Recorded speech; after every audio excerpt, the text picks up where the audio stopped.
Okay, we doing this? Are you asking me? Yeah, I was asking you if we're doing this. Let's go. Let's do it. Let's go.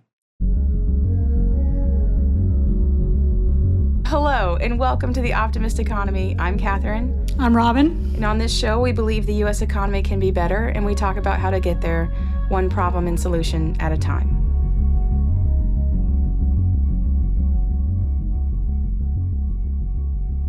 Okay, so, Robin, what are we doing?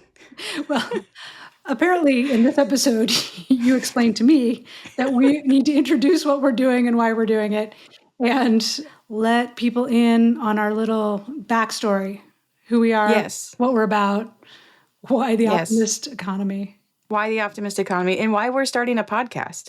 You know, I like to get in at things like after they've peaked. Like this is actually very right on brand for me. Newspapers, podcasts. I'm getting in on the ground floor. I've read. Okay, well, all right. Well, then we'll introduce ourselves. I am Kathryn Ann Edwards. I'm an economist. I'm a writer. You probably know me better as Keds on social media platforms like TikTok and Instagram and Twitter and Blue Sky and all the other things that we have to do to be on social media. I am Keds economist. I do have a PhD. I went to the University of Wisconsin, and I'm a research economist, but I'm also a public-facing communicator of economic issues, and I do that in formal ways, like having a weekly column at Bloomberg News and testifying in front of Congress, but then in informal ways too, as I think one of the first economics influencers, and now podcaster. So I'm Robin Rousey. I'm an editor, and I have a few side hustles. But like I mentioned before, I'm sort of a refugee from the peak days of newspapers. I had a number of jobs in newspapers, but my last one was as an editor on the opinion pages. And that kind of led me into a freelance career of helping people who are experts, people like Kathryn, explain stuff more clearly. That's what I've been doing for probably the last 15 years. She's so good at it. You don't know me from social media. We met in this capacity of Robin being an editor that helps experts find their voice and clarity in talking to people. And Robin truly taught me how to write opinion columns and really how to write, informatively and persuasively about things that I know a lot about. And it was really hard, but she was very good. Oh, that's so sweet. You're a natural, but okay. I mean, some of those first columns, though, there were like, we should probably maybe not give a 3-paragraph introduction to the Bureau of Labor Statistics every time you cite a number. We even have a nickname for how I like to start opinion columns, which is throat clearing. I think that's pretty common. But you it's more like the earth cooled and then creatures came out of the slime. I think, what, people who follow me on TikTok would probably agree with me that, like, I cannot give an answer to a question without giving the appropriate backstory. I don't think that that's necessarily an economics thing. I think that's like a Southern thing where I'm like, listen, I'm not going to talk to you about someone and tell you their entire family history. Like, we have to go through the whole tree and then I'll tell you how they're doing. So it's that instinct shining through. Oh, I think it's an academic thing too. It's like you have to say Newton discovered gravity and then everything that happened since then before I can tell you what I'm thinking about now. I think there's a question I have for both of us of why are we doing this? Not just we together, but you and I separately. Why'd you agree to do this? Right.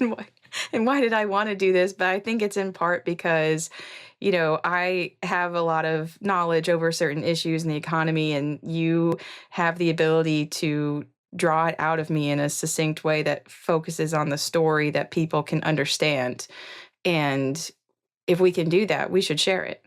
Yeah, I think that relates to my goal, especially about why do this as a podcast. Obviously I'm an editor of print, but I do think that conversations, much like writing, are a way that you figure out what you think about something and why you think what you think. Doing that is that's sort of my thing, right? But as an editor. And so I'm really excited to try to see how that works in a kind of conversation format. Yeah. Well, I mean, the impetus for the podcast was truly people on TikTok commenting on my videos. I wish you had a podcast. And I have always said, since I took this more public facing turn to my career, that I would try to meet people where they were, even if it made me uncomfortable. So the kind of people saying you should have a podcast, the millions who asked. There's like 3 people who comment on TikTok. They're like, whoa, she took me seriously. Well, I told Kathryn this when we used to work together more regularly before. My wife could sit and hear us have these conversations on Zoom or whatever in the next room, and she already said this was her favorite podcast. Robin Talks to Smart Ladies podcast episodes. The one with Kathryn were the best. We have our number 1 fan. We do. All right, so that's who we are. That's why we're doing this. Robin, what is your goal from being part of the Optimist Economy podcast? Well, I mean, I hope, again, I'm kind of about knowing what you think and why you think it. So my hope is that we can give the people who are listening sort of the tools and the language to articulate what it is that they want to need from their representatives or their economy or their bosses. Most of us didn't take Economics 101, and we need to have an understanding and a language to articulate those things. So I'm hoping we can give people that. I think I'm the natural companion to that, which is I want people to be informed, but empowered and informed. I don't want to tell you what to think. I don't want to convince you that we need to do X or we need to do Y. I'm thinking that if you had all the information in front of you, you would form your own opinion. I like to be informative and not necessarily persuasive. Although that might just be a difference that only I put any emphasis on. I sell hard, but I'm trying to sell the story and the process and maybe not just the conclusion. I don't know. I kind of hate it when people are so authoritative and declarative of like, we have to do this. And my profession in particular, they can be so loathsome of like, I'm an economist, we have to do this. Mm-hmm. And it's so condescending and it like robs people of the process of coming to their own conclusions. And so even if I'm just letting you in on how I think about things, hopefully that will help you think about things in a way that makes you feel empowered instead of disempowered. Because after the 2024 election results came in, one of the most disturbing kind of findings from the exit polls for me was that the vast majority of Trump voters indicated that they thought America's best economic days are behind it. And that is just such a depressing thought if you let it sit in your head for too long. But it's also just, it's not true. It's categorically not true. Our best days are not behind us. I mean, I read that and thought, my God, y'all, we don't have paid sick days. Like how great did you think the economy used to be? I mean, we've tried nothing. This is my point about Optimist Economy, is that all we've tried is nothing. And we can do better. And that is what I'm hoping to tell people about is not to say we have to follow this vision, but to convince you that there is something in the future worth fighting for and not just this perpetual lamentation over the past. Yeah, I think that people think of the economy like the weather. It's something that is totally beyond their control. And one of the things that I've taken away from working with you in the past is that it's not totally beyond our control, that there are things that we can do to shape the way that the economy treats us. And maybe it's just an umbrella and maybe it's a raincoat, but we have so many of those things that we have not tried. Yeah, at the moment, we don't even sell umbrellas or tell people they exist. And people don't know what an umbrella is. And we were here to tell you that. So Kathryn, who's this for? Obviously, your TikTok followers, but who else is this for? I mean, this is just for anybody who wants to learn how the economy works in a way that makes them feel empowered and hopeful. The goal of all of this for me is for people to feel empowered and hopeful. Yeah. I mean, I would settle for just not despairing, you know? Like, I think that there's going to be a lot of rough days in the news, and people need a space where they can think about how we're going to do things differently in the future. Yeah, I would 100% agree with that. Just you want to stay informed in terms of what's going on in the news, but it is really hard to pivot to positive action when you are, drinking from a bad news fire hydrant. So this is a place where, like, look, you come, we might mention what's going on in a given day, but really we're building the future. Despair is paralysis. And I think that we can't be paralyzed in this moment either. Then we got the graphic designer, like, Optimist Economy. And I'm like, wow, so we really doubled down on optimism. Had an interesting time.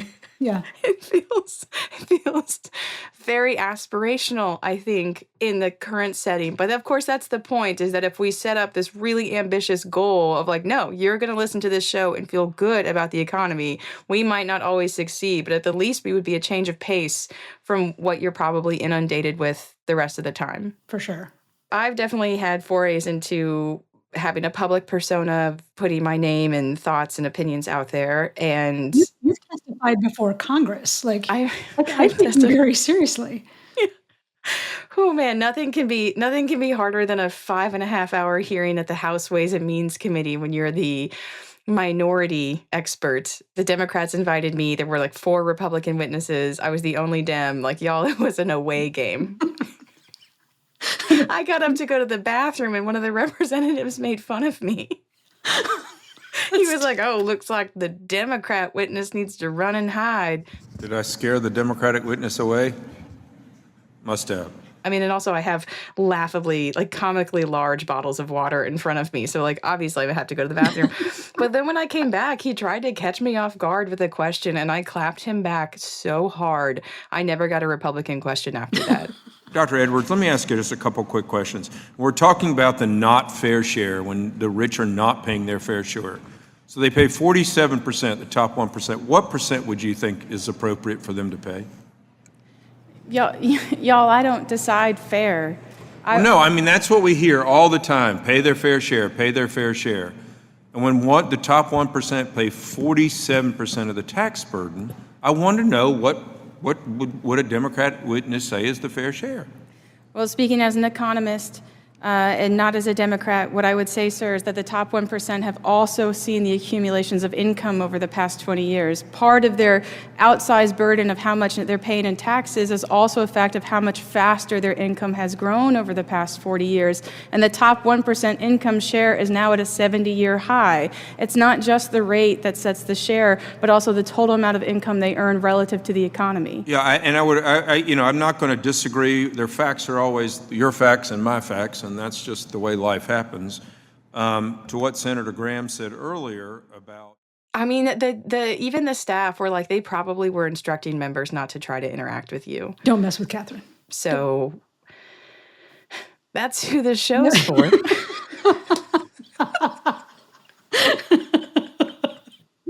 I'm sorry, it was a little bit. I realized what happened there of like, this is for anybody who wants to be informed, but watch yourself.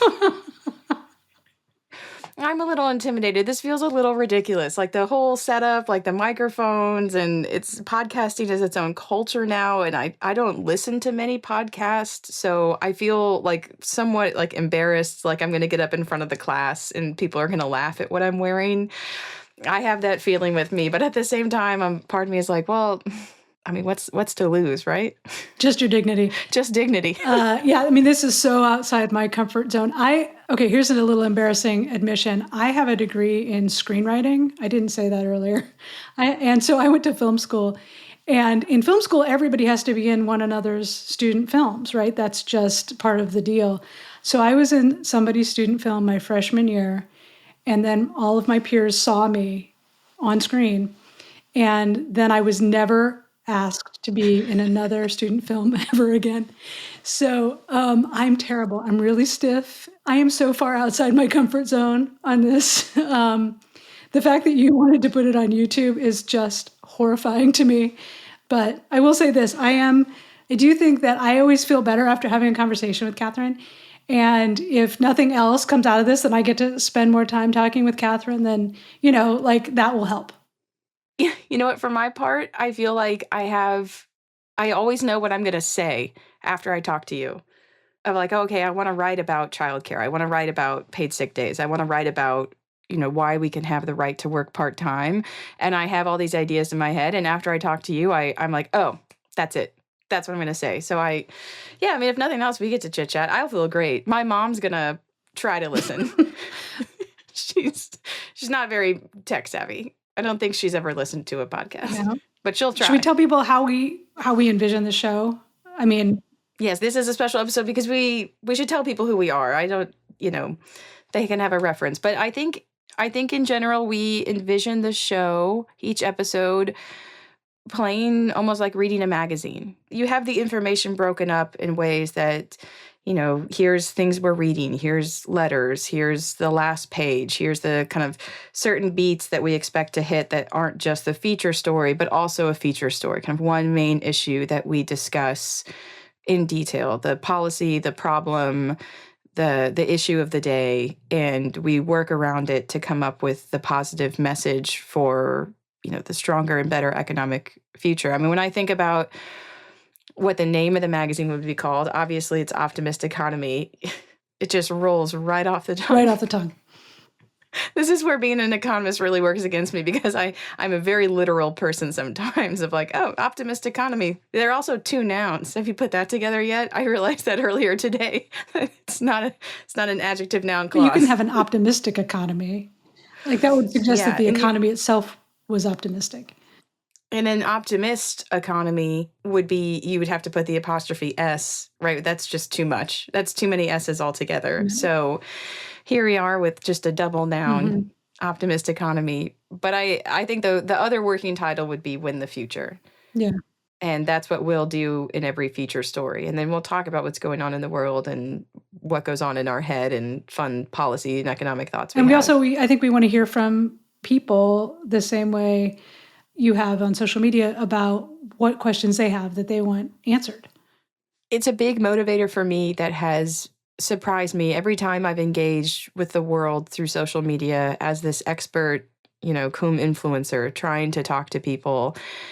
I've always been just so surprised at how candid and interested and grateful people are to hear more about the world that they live in, but it put in a way that they can understand. So, I've been particularly joyous when it comes to the TikTok followers. They're very funny. They're very supportive. And I think if we can reach more people and interact with more people, that's one whole reason to do it, is just to find our fellow optimist out there. And make some more. Before we end our show, we would, of course, like to thank our sponsors. Now, technically, we do not have any financial sponsors per se, and that we don't have any money for the show and we're not getting any money. However, we have proverbial sponsors, spiritual sponsors, if you will, of people who, without them, the show would not be possible, even if it was not necessarily a remunerative exchange. So, the spiritual sponsor I'd like to thank for this episode is Reliable Babysitters. They absolutely make the difference in your life and in your marriage. So thank you to Reliable Babysitters. The spiritual sponsor I would like to thank is Quality Hairstylists, who don't ruin your life by giving you a bad haircut. They're champions of the world. Optimist Economy would not be possible were it not for the Herculean efforts of our producer, Sophie. And we end by snapping her out.